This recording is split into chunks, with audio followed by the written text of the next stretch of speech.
Baiklah,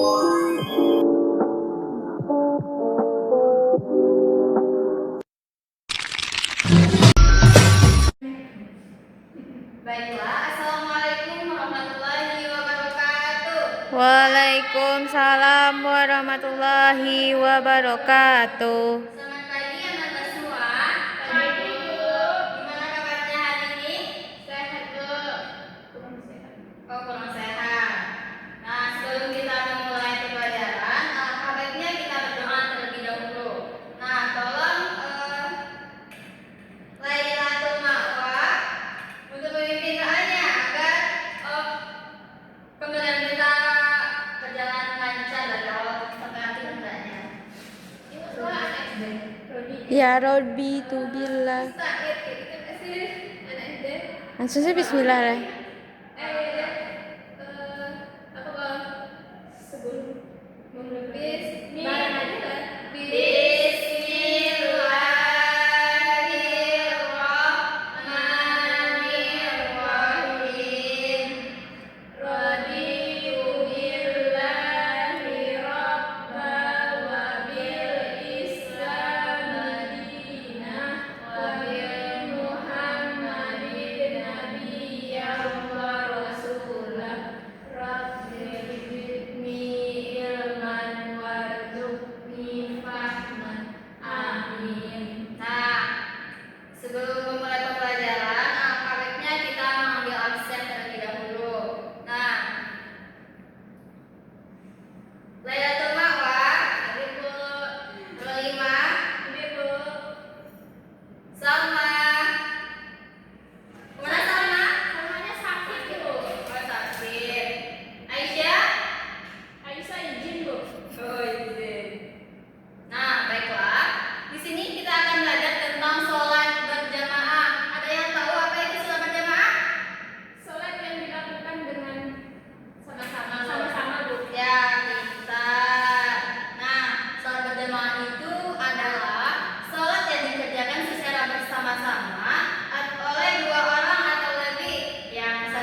kita ada keluar sesuatu.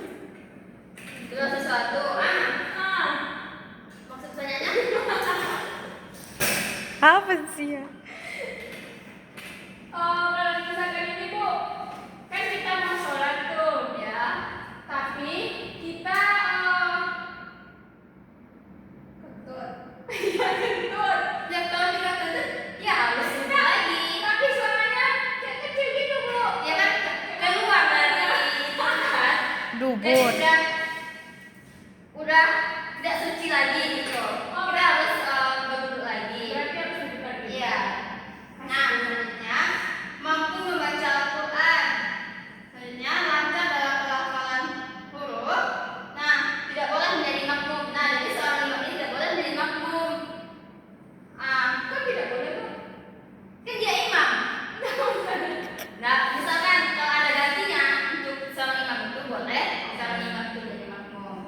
Nah, selanjutnya adapun syarat menjadi makmum. Niatkan sholat itu untuk menjadi makmum. Yang kedua, kita harus mengikuti gerakan imam. Yang ketiga, berada di belakang imam dan tidak mendahului imam. Selanjutnya berada di satu tempat dengan imam itu. Nah, selanjutnya shaf atau barisan dalam sholat berjamaah. Nah, makmum hendaklah berdiri di belakang imam. Selanjutnya, bagian shaf yang lebih utama berada di sebelah kanan imam. Nah, lanjut. Makmum yang baru datang mengisi shaf yang kosong. Lalu, laki-laki dewasa di shaf paling depan. Lalu dilanjutkan dengan anak laki-laki di belakang laki-laki dewasa tersebut. Selanjutnya, di belakang anak laki-laki dewasa tersebut dilanjutkan dengan perempuan di belakang anak laki-laki itu. Selanjutnya, adanya anak-anak perempuan di shaf paling belakang. Nah, adapun posisi dari sholat berjamaah. Nah, ini sudah ditentukan, tapi ini terfokus kepada untuk laki-laki. Nah, jika makmumnya satu orang, maka posisi makmumnya di sebelah kanan imam dan agak ke belakang. Nampak kan? Nampak tuh. Jadi kayak gitu. Nah, selanjutnya posisi makmum laki-laki dan perempuan. Nah, jika sholat berjamaah yang terdiri dari makmum laki-laki dan makmum perempuan, maka makmum laki-laki safnya di belakang imam dan makmum perempuannya di belakang makmum laki-laki. Nah, selanjutnya gimana sih cara memberitahu imam yang lupa gitu? Ada yang tahu? Tidak Bu, lupa Bu. Nah, jika seorang imam lupa dalam pelaksanaan sholat berjamaah, nah cara mengingatkannya bagi makmum laki-laki dengan membaca kalimat tasbih atau subhanallah.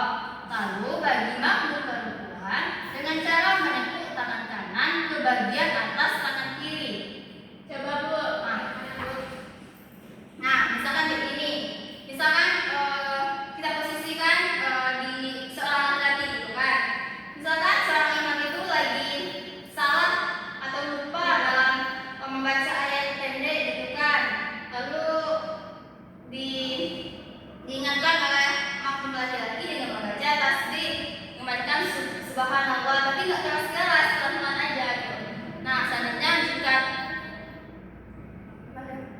jika bagi makmum perempuan kita menepuk tangan kanan kayak gini. Untuk tangan kanan di tangan kiri gitu. Nah, udah paham kan? Nah, selanjutnya kita masuk kepada makmum masbuk. Nah, jika imamnya belum ruku, dia harus membaca surah Al-Fatihah terlebih dahulu.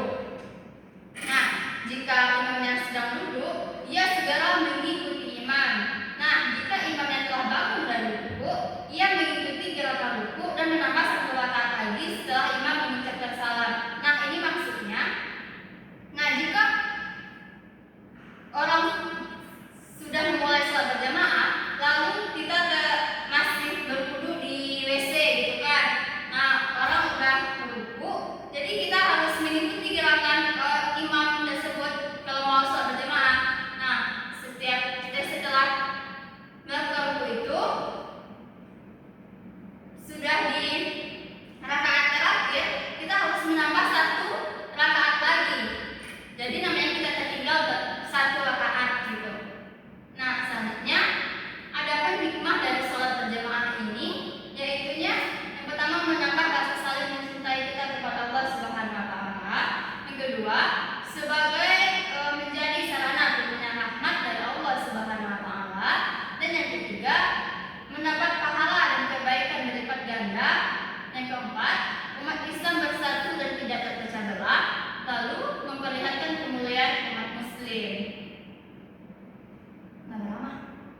Boleh.